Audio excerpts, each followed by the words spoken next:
Bab 029. Apa kau akan merasa baikan jika aku mengizinkanmu keluar? Tanya Dava. Tentu saja sayang, tiba-tiba Kania bersemangat. Aku masih bertanya, kata Dava. Kania tersenyum memohon kepada Dava. Dan kau kenapa memakai celana sependek ini? Dava baru menyadari. Iya maaf sayang, tadi aku kepanasan. Tapi aku tidak keluar kamar dengan memakai ini kok, kata Kania. Ya sudah, ayo bersiap kita ke rumah baca, kata Dava. Kania tersenyum senang. Dia bersiap-siap begitu juga dengan Dava. Mereka turun ke bawah. Mau kemana kalian? Mami memperhatikan penampilan mereka. Kami mau ke rumah baca Mam, kata Dava.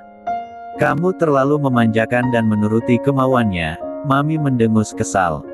Kania butuh udara segar Mam, kata Dava. Apa dia mulai merasa bosan di sini? Kenapa tidak pergi saja dari sini, kata Mami sambil memandang sinis ke Kania. Sudahlah Mam, kami pergi dulu ya, Dava mengajak Kania keluar. Mereka segera melaju ke rumah baca. Wajah Kania berseri-seri saat melihat pemandangan dari balik kaca mobil. Rang tersenyum melihatnya. Tak lama kemudian mereka sampai di rumah baca. Kania segera mengembalikan novel dan komik yang dulu pernah dipinjamnya. Dia menyapa semua pegawainya. Dia sangat senang sekali. Nona, sudah lama tidak bertemu. Wajah Nona semakin cantik. Kulit wajah Nona semakin glowing, kata Mila. Benarkah? Kania meraba kedua pipinya. Ah kamu bisa saja. Tidak ada yang berubah kok, kata Kania. Memangnya Nona pakai skincare apa? Tanya Mila. Tidak tahu, aku hanya memakai yang diberikan suamiku, kata Kania yang memang tidak tahu kalau harga skincare-nya mencapai harga yang terbilang sangat mahal untuk skincare. Dia hanya memakainya saja. Baju, tas, sepatu dan kebutuhannya yang lain pun Dava yang membelikan. Dia hanya tinggal memakai saja tanpa tahu harganya. Dava sedang duduk, dia mendengar suara tawa dari arah belakang. Dia menoleh dan tersenyum kecil saat melihat Kania tengah tertawa bersama para pegawainya. Sepertinya dia memang membutuhkan teman untuk mengusir rasa bosannya, kata Dava pelan. Dia kembali memainkan ponselnya. Banyak pengunjung wanita yang lewat tersenyum genit kepadanya namun dia tetap cuek saja dan terus memainkan ponselnya. Tiba-tiba ada seorang ibu-ibu hamil datang menghampirinya. Maaf apa Anda Tuan Dava? Tanya wanita itu. Iya benar, jawab Dava. Ah syukurlah. Tuan bolehkah saya berfoto bersama Tuan? Tanya wanita itu penuh harap. Dava mengernyitkan dahi. Untuk apa seorang wanita hamil ingin berfoto bersamanya? Maaf saya tidak bisa, kata Dava jutek. Saya mohon Tuan, wanita hamil itu tetap memaksa. Kenapa sayang? Kania yang sejak tadi memperhatikan datang menghampiri mereka. Oh ya ampun, ada boneka Barbie, wanita itu terlihat memandang gemas ke Kania. Kania mengernyitkan dahi. Nona Kania kan? Tanya wanita itu. Iya benar, kata Kania heran. Sepertinya ini adalah hari keberuntungan saya. Nona saya ingin berfoto dengan Tuan dan memegang pipi Nona saya mohon, wanita itu memandang dengan wajah memelas. Kania dan Dava saling memandang dengan ekspresi bingung.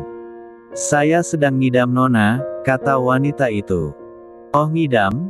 Kenapa tidak bilang Bu? Baiklah ibu boleh berfoto dengannya dan memegang pipi saya, kata Kania.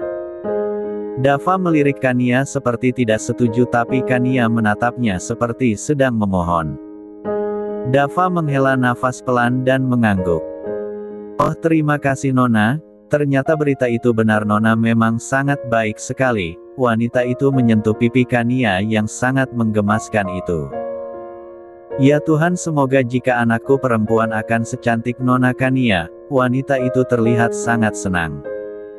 Tapi ingat, hanya disimpan di dalam HP saja. Jangan disebarluaskan atau Anda tahu sendiri akibatnya, kata Dava setengah mengancam. Wanita itu mengangguk dan tersenyum senang. Aku baru saja mengancamnya dan dia tersenyum senang, gumam Dava. Kemudian wanita itu berfoto dengan Dava dan Kania yang menjadi PG-nya. Wanita itu bergaya sesuka hatinya dan itu membuat Kania tertawa geli. Tidak ada rasa cemburu karena wanita itu berumur 36 tahun dan tidak ada tanda-tanda pelakor. Setelah puas berfoto, wanita itu pun pergi setelah mengucapkan terima kasih. Dava menatap Kania. Hari ini kau membuatku seperti boneka. Apa kau lihat tadi dia mempermainkanku? Dia bahkan mencubit pipiku, Dava berdecak kesal.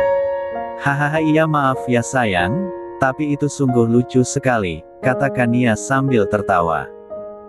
Lebih baik tadi aku ke ruanganmu saja, kata Dava. Kamu bisa ke sana sekarang sayang, kata Kania. Apa kau belum selesai?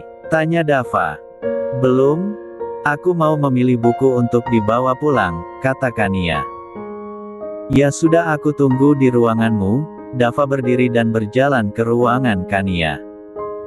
Dia masih merasakan sakit di pipinya karena wanita tadi mencubit gemas pipinya. Dava masuk ke ruangan Kania dan merebahkan diri ke ranjang yang ada di situ. Nyaman juga. Sepertinya aku pernah menaruh bajuku di sini. Dava mencari bajunya di lemari Kania. Dan benar saja satu setel bajunya ada di situ. Dia segera mengganti bajunya karena bajunya sudah tidak nyaman dipakai karena dia berkeringat saat wanita hamil tadi membuatnya bergerak saat berfoto bersama. Lagi pula AC di bawah tidak sedingin di rumahnya makanya dia jadi tambah gerah. 30 menit kemudian, Kania masuk ke ruangannya. Kania kaget melihat Dava tengah berpose di atas ranjang dengan baju yang berbeda. Kenapa? Apa aku terlalu tampan? Dava menyadarkan Kania yang masih melongo. Ayo sayang pulang, ajak Kania. Kenapa buru-buru? Apa kau tidak mau di sini bersamaku dulu? Dava menepuk kasur dan tersenyum nakal. Berhentilah tersenyum dan ayo pulang sayang, ajak Kania lagi. Kau ini, Dava bangkit lalu mendekati Kania dan mencubit hidungnya. Mereka pun pulang ke rumah karena hari hampir malam. Dava senang melihat mood Kania sudah kembali. Kini senyum cerah tengah menghiasi wajah istrinya yang cantik itu. Sesampainya di rumah, mereka langsung melaksanakan sholat bersama. Setelah itu mereka turun untuk makan malam bersama. Mami mana Grandma? Tanya Dirga. Dia sedang arisan mungkin masih lama pulang, kata Grandma. Dirga mengangguk mengerti. Dia menatap Kania yang makan dengan santai dan tidak seperti biasa saat ada Mami. Setelah makan malam, Dava dan Kania pergi ke kamar mereka. Dirga hendak menonton televisi di ruang santai namun Grandma datang. Dirga kau punya televisi di kamarmu kenapa kau harus menonton di sini? Tanya Grandma. TV di kamar Dirga tidak sebesar TV di sini Grandma, kata Dirga. Sudahlah jangan banyak alasan. Berikan remote-nya, kata Grandma yang duduk di samping Dirga. Dirga terpaksa menyerah dan memberikan remote TV-nya pada Grandma. Grandma mengganti channel dan melihat tontonan kesukaannya. Kenapa Grandma tidak menonton di kamar saja? Grandma bisa lebih meresapi kalau nonton di kamar, kata Dirga mencoba memprovokasi Grandma. TV di kamar Dirga kurang besar. Dirga tidak puas menonton di sana, kata Grandma. Dirga pasrah, dia memilih memainkan ponselnya. Hei, pergilah dasar laki-laki tidak tahu malu, Grandma terlihat sangat marah. Dirga menoleh ke arah Grandma. Apa salah Dirga Grandma? Tanya Dirga. Diamlah kau berisik sekali, kata Grandma. Dirga kembali memainkan ponselnya lagi dan hendak berdiri. Dasar laki-laki tidak punya sopan santun, kenapa kau malah pergi tanpa mengatakan apapun? Teriak Grandma. Dirga kembali duduk. Dia kaget dengan kata-kata yang dilontarkan Grandma. Dia memainkan ponselnya lagi. Pergilah dasar bodoh. Sudah tahu kau tidak diharapkan kau malah tetap bertahan, teriak Grandma lagi. Dirga menoleh. Grandma, apa sebenarnya salah Dirga? Tanya Dirga. Salah apa? Grandma menatapnya. Grandma memaki Dirga dan mengatakan Dirga laki-laki tidak tahu malu, tidak punya sopan santun dan bodoh, kata Dirga. Kau ini memang sangat kepedean. Aku tidak berbicara padamu. Aku sedang menonton, kata Grandma. Dirga melihat ke layar TV dan ternyata itu adalah sebuah sinetron entah FTV, dia juga tidak mengerti. Pantas saja Dava pernah mewanti-wanti agar aku menjauh saat Grandma sedang menonton TV, ternyata ini alasannya. Ya sudah Dirga ke kamar dulu ya Grandma, kata Dirga. Grandma masih fokus menonton sedangkan Dirga berjalan sambil geleng-geleng kepala. Di kamar Dava dan Kania. Kania sedang membaca buku di depan rak bukunya. Serius sekali sedang baca apa? Tegur Dava. Novel, jawab Kania singkat tanpa menoleh ke Dava.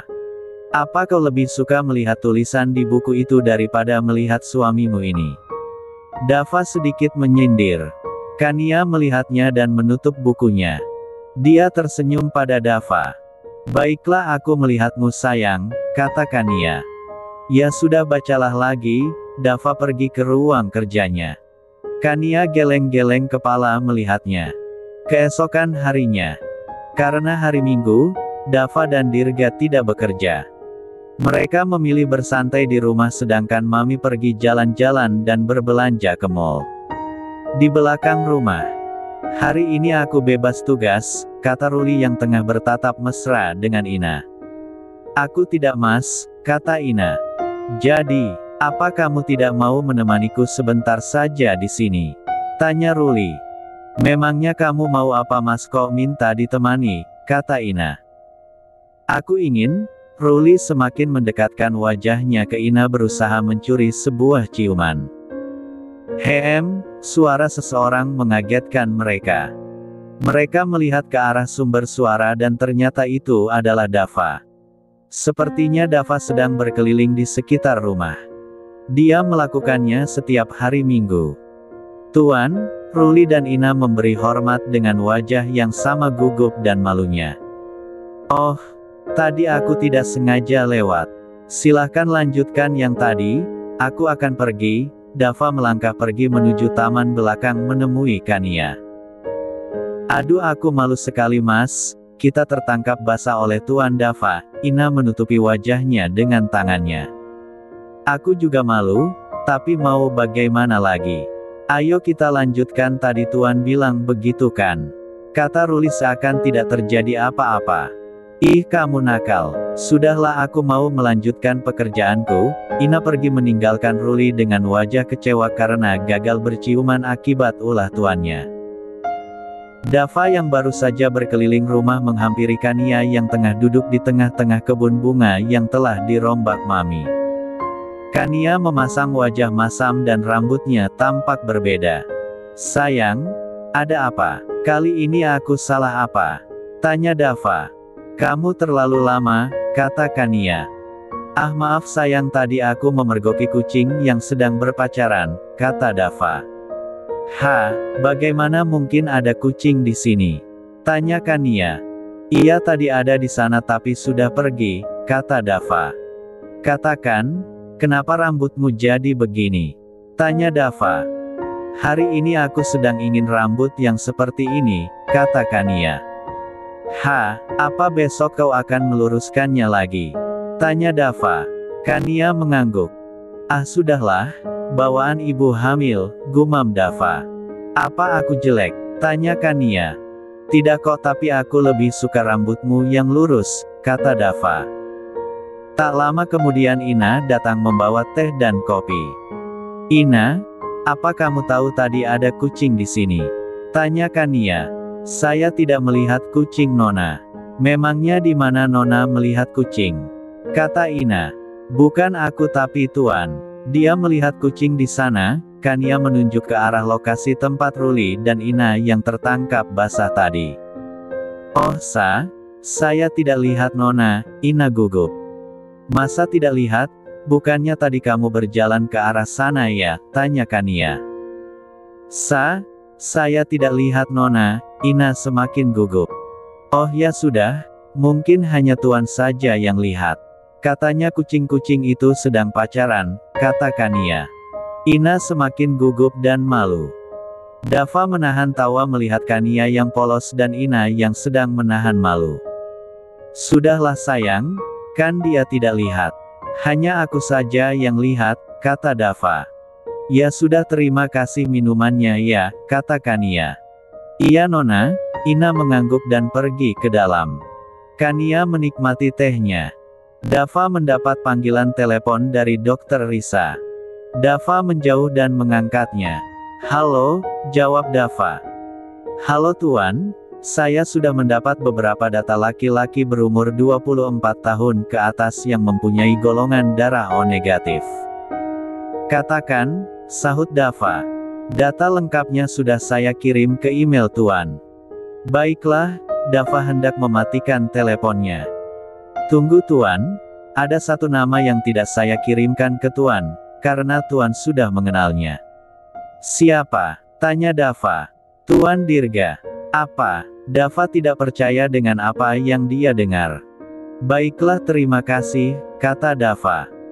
Dava segera pergi ke dalam dan menemui Dirga yang sedang duduk di sofa kamarnya. Dirga tersenyum kepada Dava. Dirga hentikan senyum anehmu itu dan buka bajumu. Dava membuat Dirga terheran-heran. Ada apa? Dirga merasa heran.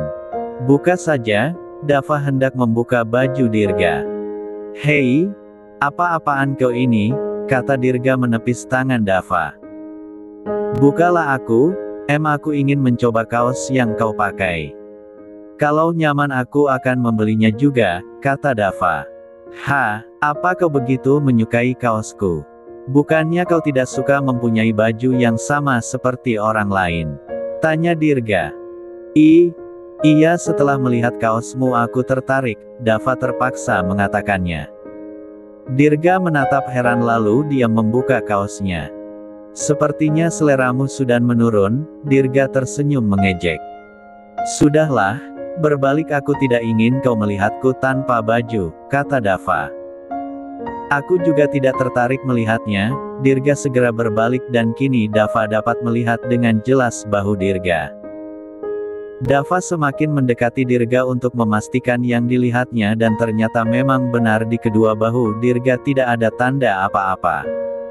Dava melempar kaos yang sebenarnya tidak dipakainya ke Dirga.